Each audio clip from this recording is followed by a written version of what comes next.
Hello divine soul, नमस्कार, अस्सलाम वालेकुम, सत श्री अकाल।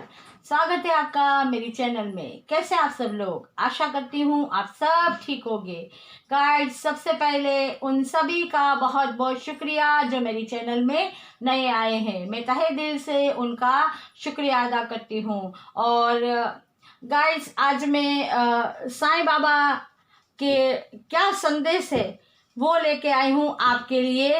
हर बार की तरह मैं 3 फाइल बनाऊंगी और आपको अपनी इंट्यूशन से और या फिर आप जिससे भी मानते हैं उनका नाम लेके आपको सिलेक्ट करना है। मैं आपके लिए 2-2 कार्ड निकालूंगी कि साईं बाबा के आपके लिए क्या संदेश है, क्या गाइडनेस है कि आप उस गाइडनेस को लेके आपको कुछ भी उससे फायदा हो। और एक बात और गाइस, कि अगर आपको मेरी रीडिंग अच्छी लगती है तो प्लीज़ आप लाइक और कमेंट्स ज़रूर कीजिए और मेरी चैनल को ज़्यादा से ज़्यादा शेयर और सब्सक्राइब कीजिए ताकि हमें भी ये पता चले कि आपको रीडिंग रेजोनेट होती है या नहीं। क्योंकि आपकी एक लाइक और एक कमेंट्स हमारे लिए बहुत मायने रखते हैं कि हम जो भी मेहनत करते हैं, यूनिवर्स जो भी हमें आप तक मैसेज पहुंचाने के लिए हमें माध्यम बनाती है तो हम आप तक पहुंचाते हैं, वो आप तक सही सही पहुंचते हैं, आपको रेजोनेट होते हैं। ये अगर हमें कमेंट्स के जरिए पता चल जाए तो हमारे लिए इससे बड़ी खुशी की बात और कोई नहीं हो सकती। और अगर आपको मेरी वीडियोस के बारे में या और अधिक कोई जानकारी चाहिए तो नीचे डिस्क्रिप्शन बॉक्स में आपको जानकारी मिल जाएगी। और अगर आप पर्सनल रीडिंग करवाना चाहते हैं या कोई भी आपके ऐसे क्वेश्चन है जो आपको उसके आंसर चाहिए तो मेरा व्हाट्सएप नंबर भी नीचे दिया गया है, आप मेरा कांटेक्ट कर सकते हैं। तो चलिए हम शुरू करते हैं रीडिंग। साईं बाबा के मैसेज क्या है, उनका गाइडनेस आपके लिए। साईं बाबा के मैसेज आपके लिए, साईं बाबा क्या मैसेज देना चाहते हैं, क्या गाइडनेस देना चाहते हैं।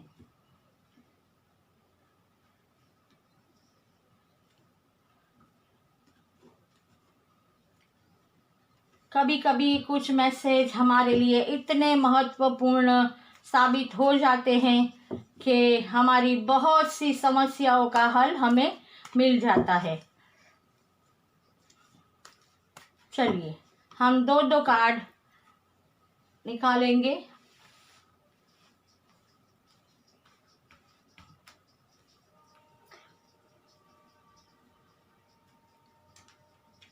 ये कार्ड भी आना चाहता है, ये भी ले लेते हैं। क्या बात है, एक के बाद एक। ओहो, ये भी 2 कार्ड आना चाहते हैं। चलो हम ये भी ले लेते हैं और 2 कार्ड हम और लेंगे।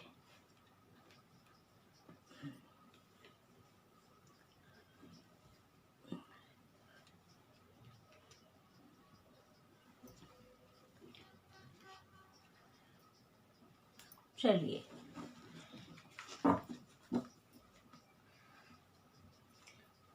ये 3 फाइल मैंने रख दी है। अब आप इसको फाइल 1, फाइल 2 या फाइल 3 के तरह से सिलेक्ट कर सकते हैं, या फिर मैं इस पे ये फाइल 1 पे कोडी रख रही हूँ। आपको ये फाइल चुननी है, कोडी को चुनना है तो उसे चुनिए। फाइल 2 पे मैं ये शंख रख रही हूँ, आपको इस तरह शंख को चुनना है तो फाइल 2 आप चुन सकते हैं। और फाइल 3 पे मैं ये गोमती चक्र रख रही हूँ, अगर आपको ये चुनना है तो आप ये चुन सकते हैं। चलिए गाइड, आपको जो भी फाइल अपनी ओर खींच रही है अपने इंट्यूशन से, आप उसे सिलेक्ट कर लीजिए। चलिए, आपने आशा करती हूँ सिलेक्ट कर ली होगी। तो हम देखते हैं फाइल 1 के लिए क्या गाइडनेस, क्या संदेश साईं बाबा देना चाहते हैं जिन्होंने ये प्यारी सी कोडी को सिलेक्ट किया है। आपके लिए संदेश है भरोसा, धैर्य रखिए, धीरज धरिए। आपके पास उत्तर ना हो तब भी इंतजार कीजिए और भरोसा रखिए। आपका पहला संदेश साईं बाबा की तरफ से ये है कि आपको विश्वास रखना है, भरोसा रखना है, यकीन रखना है और कहते हैं ना कि धैर्य रखना है, सब्र रखना है। क्योंकि अगर आपके पास किसी भी सवाल का अगर जवाब नहीं है, आप उसे बहुत वक्त से ढूंढ रहे हैं, आप हर कोशिश कर रहे हैं उसे ढूंढने के, उसका जवाब ढूंढने का, आप हर जगह जाते हैं, जो भी जानकार है उनसे आप सलाह मशवरा करते हैं, फिर भी आपको जवाब नहीं मिलता, तो आपके लिए एक ही संदेश है कि आप ऊपर वाले पे भरोसा रखिए, डिवाइन यूनिवर्स पे भरोसा रखिए, सब्र रखिए और धैर्य रखिए, क्योंकि आपका सवाल जो भी है उसका उत्तर आपको डिवाइन टाइम पे अवश्य मिल जाएगा। आपको अपना भरोसा, अपना सब्र नहीं खोना चाहिए और डिवाइन टाइम का इंतज़ार करना चाहिए। और दूसरा संदेश आपके लिए है भरोसा और आस्था। आपके भय तथा चिंता से भी मजबूत आपकी आस्था हो। देखिए, आपके लिए दोनों कार्ड, फाइल 1 आपके लिए दोनों कार्ड भरोसा और विश्वास का ही आ रहा है। तो मुझे लगता है कुछ लोगों को ऐसे सवाल या ऐसी मतलब ऐसे उनकी ज़िंदगी में कुछ तूफान आया है जो बहुत ही चिंता और भय से उनको भर दिया है और उनके सवाल का कहीं से भी उन्हें जवाब नहीं मिल पा रहा और वो बहुत ही चिंतित हो चुके हैं। तो उनके लिए साईं बाबा का यही संदेश है कि आप डर और फिक्र को छोड़ दीजिए, सिर्फ आप भरोसा रखिए, विश्वास रखिए गॉड पे, डिवाइन पे, यूनिवर्स पे, कि डिवाइन वक्त पे, डिवाइन का जब वक्त आएगा आपके हर सवालों के जवाब उस वक्त मिल जाएंगे। क्योंकि जब तक डिवाइन वक्त नहीं आता, जब तक समय नहीं आता, तब तक किसी भी सवाल का जवाब हमें नहीं मिलता, हम चाहे कुछ भी कर ले। जैसे अगर मैं एक एग्जांपल दूं कि बारिश के मौसम में बारिश आती है, सही, अगर वही तो वो खेतों में अनाज जो हमने बोया है वो खेत में लहरा उठता है, अनाज पकता है। अगर वही बारिश ठंडी में आ जाए तो हम उसे मावठा कहते हैं, वो बिन मौसम बरसात कहते हैं, जो अनाज को और हेल्थ वाइज हर तरीके से वो हमें नुकसान दे जाती है। तो मतलब डिवाइन से पहले अगर हमें कोई भी हमारे सवाल का जवाब हम लेने की कोशिश करेंगे, हम भरोसा नहीं रखेंगे, हम विश्वास नहीं रखेंगे, हम सब्र नहीं करेंगे, तो वो जो आंसर होगा वो सही नहीं होगा, हमें वो तकलीफ ही देगा। तो आपके लिए दोनों ही कार्ड ये बता रहे हैं कि आपको भरोसा और विश्वास रखना है गॉड पे और यूनिवर्स पे और सब्र करना है और इंतज़ार करना है। सही, आशा करती हूँ आपको इसमें से कुछ ना कुछ गाइडेंस मिल गया होगा। तो आपको अगर ये रेजोनेट हुआ है तो कमेंट्स ज़रूर कीजिएगा। चलिए देखते हैं फाइल 2, जिन्होंने ये प्यारे से शंख को सिलेक्ट किया था, उनके लिए साईं बाबा के क्या मैसेज है। उनके लिए है पुनरावृत्ति। जब तक सबक ना सीखे तब तक इस जीवन में उन्हीं घटनाओं की पुनरावृत्ति होती रहती है। मतलब कि हमको जो यूनिवर्स, डिवाइन, गॉड सिखाना चाहते हैं वो सबक, मतलब वो अगर जो हमें सीखना है वो हम सीखते नहीं है तो उसी घटना, मतलब उसी चीज़ हमारी ज़िंदगी में बार बार होती है। जैसे कभी कभी हमारी ज़िंदगी में होता है ना कि यही चीज़ पहले भी हो चुकी है, फिर से हमारे साथ ऐसा क्यों होता है, हम इतनी तकलीफ से इस चीज़ में से बाहर निकले थे या इस मतलब परेशानी से बाहर निकले थे, फिर वापस ये परेशानी क्यों आ गई। तो इसका एक ही मतलब है कि उस परेशानी में आपको जो लेसन लेना था, आपको जो सीखना था वो आपने नहीं सीखा और वही गलती आप बार बार फिर दोहरा रहे हैं, तो फिर से वही चीज़ आपकी ज़िंदगी में वापस आई है। तो जब तक वो लेसन हमें नहीं लेते, हम सीखते नहीं हैं, तब तक वो चीज़ें हमारा पीछा नहीं छोड़ती, और अगर हम उससे जो सीख लेनी है वो सीख ले लेते हैं तो वो जो भी हमारे साथ गलत होता है, दुखदाई होता है, वो सब हमारा पीछा छोड़ देते हैं। जैसे कहते हैं ना कि अगर मैं एक एग्जांपल दूँ तो हम स्कूल में जब पढ़ने जाते हैं या फिर हमारे बच्चे जाते हैं तो उन्हें टीचर एक लेसन देती है कि आपको ये होमवर्क करके आना है। अगर हम वो होमवर्क करके गए तो फिर हमें दूसरे दिन ना ही हमें पनिशमेंट मिलेगी, ना ही हमें वो होमवर्क दोबारा दिया जाएगा। लेकिन अगर हम वो करके नहीं जाएंगे तो हमें पनिशमेंट भी मिलती है, और वही हम होमवर्क दूसरे ज़्यादा होमवर्क के साथ हमें दूसरे दिन करके जाना पड़ता है। तो हमें जो भी सबक लेना है वो ले लेना चाहिए, ताकि हमारी ज़िंदगी में वही चीज़ बार बार ना आए। और दूसरा कार्ड आपके लिए आया है अनासक्ति।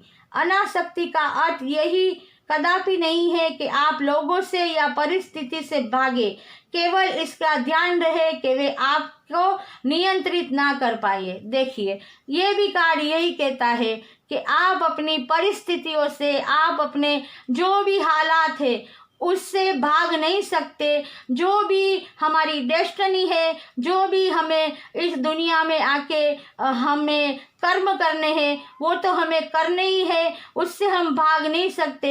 लेकिन हमें ये ख्याल रखना है कि कोई भी ऐसी चीज़ हम पे हावी ना हो जाए और हम उसके गुलाम बन के ना रह जाए। मतलब हमें जितना भी हो सके अपनी आध्यात्मिक जर्नी को भी बैलेंस में लाना है और हमारे कर्म भी करते जाना है। तो ये थी पाइल 2 आपकी गाइडेंस। आशा करती हूँ आपको रेजोनेट हुई होगी, और अगर रेजोनेट हुई है तो प्लीज़ कमेंट्स ज़रूर कीजिएगा। अब चलते हैं पाइल 3, जिन्होंने गोमती चक्र सिलेक्ट किया था, उनके लिए क्या है। पीड़ा। पीड़ा से गुजर कर ही महानतम आत्माएं अधिक उन्नत होती है। मतलब जितनी भी पीड़ा हम सहन करते हैं, हम कठिनाइयों का, चुनौतियों का सामना करते हैं, उसके बाद ही हमें महान आत्मा कहा जाता है।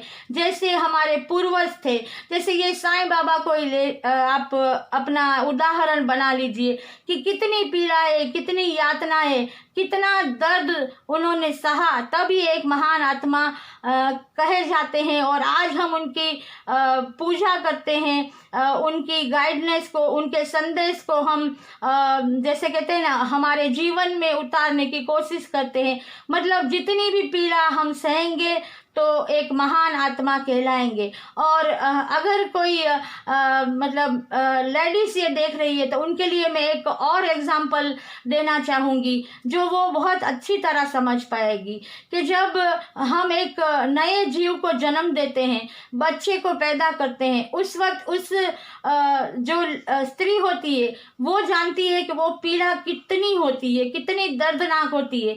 लेकिन उस पीड़ा को सहन करके वो एक नए जीव को जन्म देती है, एक नए मतलब बच्चे को जन्म देती है, और उसके बाद वो माँ कहलाती है। और माँ का महत्व दुनिया में सबसे बड़ा है। और ये भी कहा जाता है कि माँ के पैरों के तले जन्नत है, स्वर्ग है।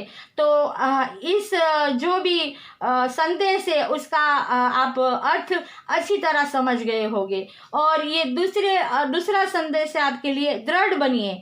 हमारा केवल अच्छा होना पर्याप्त नहीं है, दृढ़ और निश्चयी बनिए। इसका मतलब ये है कि हम अच्छे हैं, हम जानते हैं कि हाँ हम अच्छे हैं, हम बहुत अच्छे हैं, लेकिन ये काफ़ी नहीं है। अच्छे हैं लेकिन अगर बिल्कुल अच्छे ही बने रहेंगे तो हमारा फ़ायदा कोई भी उठा सकता है। और हमें जो भी करना है, हम अच्छे हैं इसके लिए कोई भी हमें आके हमें जो भी चाहिए या हमारी जो भी ज़रूरियात है या हमारे जो भी कर्म है वो नहीं करने वाले, वो हमें ही करने। इसके लिए हमें दृढ़ और निश्चयी बनना होगा कि एक निश्चय करना होगा, एक जैसे कहते हैं ना, प्रण लेना होगा कि जो हम चाहे कितने भी अच्छे हैं, लेकिन हमारा जो कर्म है, हमें जो करना है वो हमें ही करना है। क्योंकि सिर्फ अच्छा होने से कुछ होता नहीं। और आज का जो ज़माना है, आज की जो दुनिया है, आज के जो लोग हैं, उसमें अच्छे लोगों को अपनी जगह बनाना बहुत ही कठिन हो गया है। तो मैं तो यही कहूँगी साईं बाबा के इस मैसेज के साथ रह के कि आपको दृढ़ और एक निश्चय बनना है कि आप जो भी कर रहे हैं सच्चाई के लिए कर रहे हैं, अपना कर्मा कर रहे हैं और उसके लिए आपको एकदम अड़ग रहना होगा, निश्चय करके दृढ़ मनोबल के साथ, आस्था के साथ, यकीन के साथ और ऊपर वाले पे भरोसा करके आगे बढ़ना होगा। तो ये थी फाइल 3 की रीडिंग। आशा करती हूँ आपको रेजोनेट हुई होगी और अगर रेजोनेट हुई है तो कमेंट्स जरूर कीजिएगा गाइस, लाइक भी ज़रूर कीजिए, शेयर कीजिए मेरे वीडियो को और जितना हो सके मेरी चैनल को सब्सक्राइब कीजिए और बेल आइकन को दबाना ना भूले ताकि मेरी हर नई वीडियो की आने वाली नोटिफिकेशन आप तक पहुंचती रहे। और मैं फिर मिलूंगी एक नई वीडियो के साथ। तब तक सेफ रहिए, स्वस्थ रहिए, पॉजिटिव रहिए, हमेशा खुश रहिए। God bless you.